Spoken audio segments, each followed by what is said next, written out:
He's published tons of books. He's been in the Harvard Business Review a number of times, and he's a customer service guru, one of the foremost authorities on customer service in the world.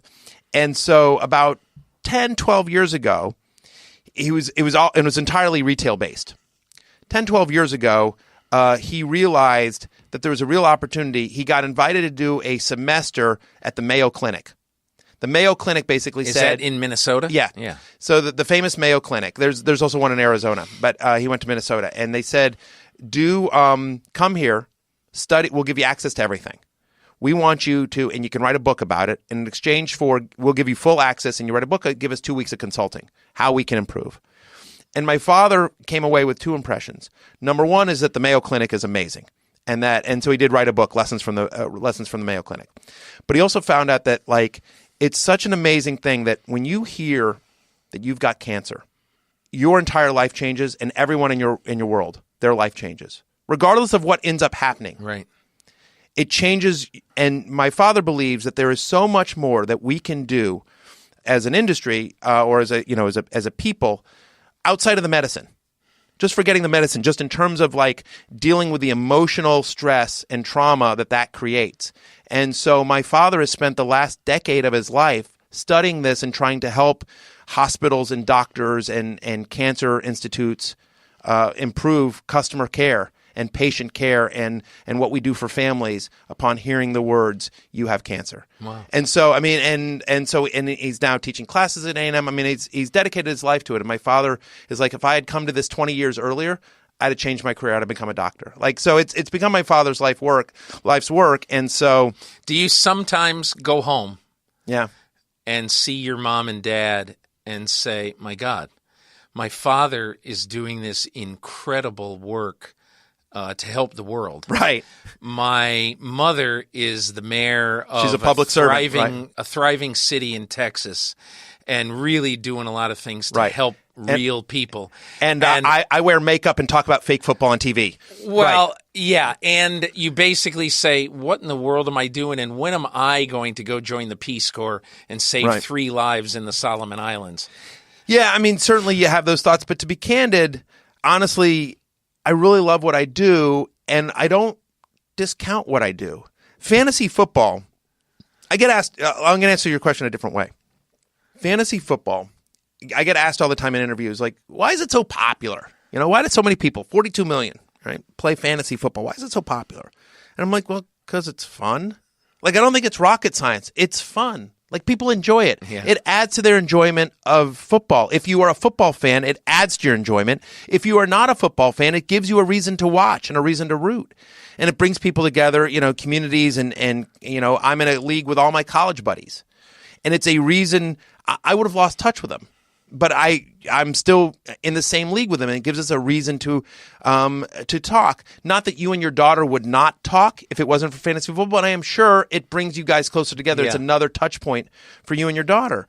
And so the fact that I can, in some small way, help bring fun to people and help bring people together. Honestly, I feel like I'm bringing fun. I feel like I'm bringing, by promoting the game and promoting all the things that are great about fantasy football, that I'm not saving lives over here. I'm not, I'm certainly not, delivering food, to some third world country.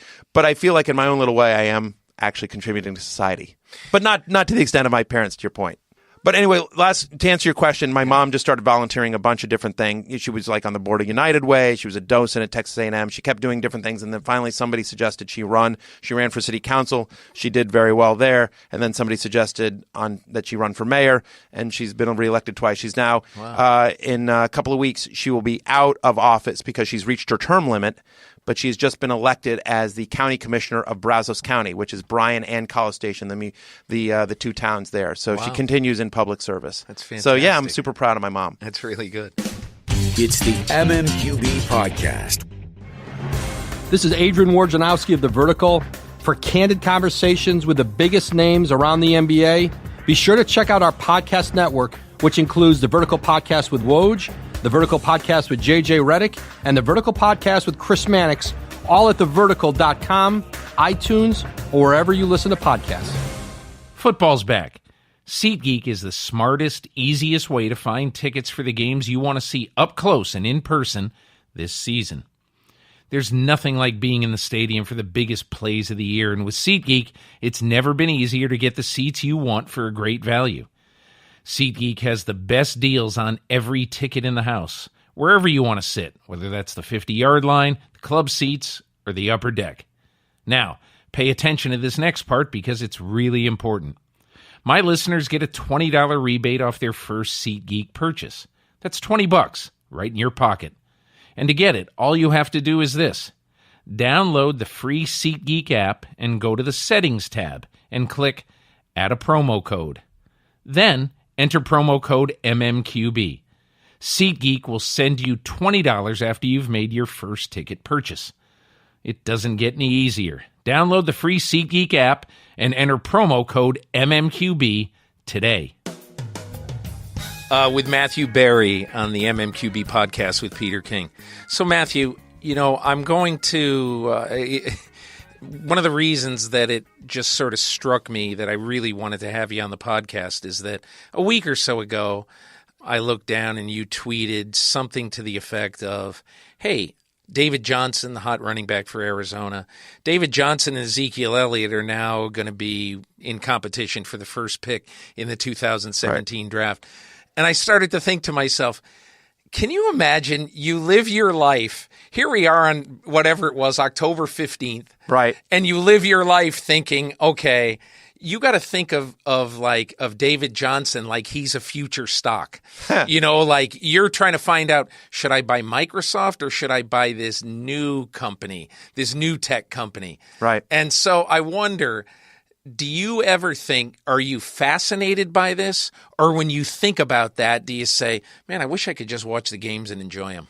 There is a part of me that wishes I could just watch the games and enjoy them because I do have to watch football with a very specific point of view. I love it and everything like that, but every once in a while, it's one of the reasons why I love playoff football because once playoff football hits, and there's daily in that, but generally speaking, once playoff football hits, I can just watch football and enjoy football for football. And so I love playoff football. So I do have to watch it with a very specific point of view, but as the movie once said, like, this is the life I've chosen, right? Hey, by the way, you will be pretty excited. Okay. You are sharing the billing on this week's podcast with David Johnson. Oh, wow. Sure. Yeah. So fantasy superstar. Yeah, you're going to, and you will really he needs a nickname. Have you figured out a nickname yet for him? I know other people have been talking about this. I'm not very good at that. Why? Do you have one? Well, we talked about this last year, actually, when he was coming on. We actually talked, and it didn't catch on. On my podcast, we came up with DJ Score Rock. All right. It's terrible. It's a terrible nickname, but you remember it. Yeah. So I also suggested DJ Pointsy Points, also not catching on. Yeah, that's like that Horsey McFace or something. Yeah, Bodie like McBoatface. Bodie McBoatface, yeah, in England. Right. All right, so I'll tell you something that you may not know about David Johnson. All right. And then I want to ask you Did you tell David Johnson something you did not know about me? No, because That's not very fair. I wasn't positive you were going to be the got it. that you and he were going to be on the show together. I actually taped David Johnson last Wednesday in Tempe. All right, fair enough. But you could text him and ask him. You could add it on to the end of this. I'll tell him. I'll tell him that he probably doesn't know you're who I going to am. join him. Yeah. I'm sure. No, he does because we talked about fantasy football. Okay. And so people, if you're listening to this podcast, obviously you got to hang around and listen to what David Johnson thinks of fantasy football. First of all, he's the nicest guy in the world. I've met him very briefly. Very nice. He's really a nice guy. But anyway, what I find so fascinating about David Johnson is that the Arizona Cardinals were never going to draft him. Right. And in the second round of the 2015 draft, they're one player away from getting Amir Abdullah. That was the guy they had the gleam in their eye about, Amir Abdullah. And then what happens? Terry McDonough, the assistant GM of the Arizona Cardinals, is on the phone with Amir Abdullah saying, hey, are you all right? Is everything all right? Have you been hurt? You okay? Anybody call you? And Amir Abdullah all of a sudden, and I'm paraphrasing, hey, I got another call. Hold on. And it's the Detroit Lions calling saying, we're going to pick you. Right. Wow. So the Cardinals are devastated. So then, instead of doing that, their next two picks, Marcus Golden, Uh-huh. and David Johnson. you So, go. I mean, they wouldn't trade either one of course those not. guys right now for Amir Abdullah. Abdullah. Well, it just goes to show you, and this is one of the things that you try to express, and some people don't always understand, in terms of you try to make the best educated guess that you can. And you do all the research and you talk to all the people, but sometimes even the people who know don't know. Right? The Arizona Cardinals, their entire scouting department, who spent, tons of hours scouting tape, watching game film, going to games, interviewing players, and they thought, we think Amir Abdullah has a better NFL chance than David Johnson at the running back position. And then they get David Johnson, and they still don't know what they have. And it isn't until Chris Johnson and Andre Ellington get hurt, and their hand is sort of That he forced, gets his real chance? that he gets his real chance, and now he's just run the ball 41 times or whatever it was, the other night. So, I mean, it's sometimes I can't tell you how many times I've had a conversation with a coach or a personnel person when I've said, "What do you think's going to happen?" They say, "Well, we're really going to target this player. We think we've identified something in the film. We think this guy's going to have a big game this week." And then that guy goes out 2 for 15. Yeah. And it just, because of the way the game flows and the quarterback sees a different read, And plus, just, the you other never know. thing, Matthew, I firmly believe this.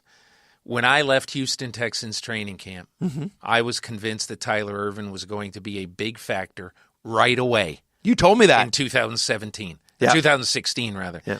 And, sometimes something happens. I'm in training camp for a day to 2 days, a day and a half Right. usually, okay?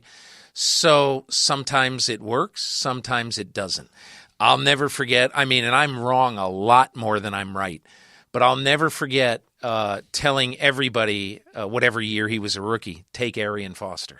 Yep, sure. Just take Arian Foster because they love him, and there's a bunch of fluky things, a hamstring and everything like that, that made him not get drafted, but he's going to be really good. I remember last year you told me, because you and I, we always talk, and I was, give me a couple of guys. Yeah. This year Tyler Irwin's one of the guys that Yeah. you gave me. But last year one of the guys you gave me is, you said Alan Hearns. And I'm like, really? Because, Allen Robinson is a guy I really like as a sleeper this year. And I said, I don't know, they love Alan Hearns. And Robinson was a sleeper last year for myself and a lot of other people that do fantasy analysis, but no one was talking about Alan Hearns. And based on you just telling me that, I threw him at the end of a column like, hey, this is sort of interesting, worth a late round flyer. And of course, Alan Hearns had a monster season last year. So no doubt. But, but I am convinced that a lot of it is luck of the draw, and a lot of it you do as much homework as you can. But I want to ask you two things specifically about this and this sort of life in the little time we have left.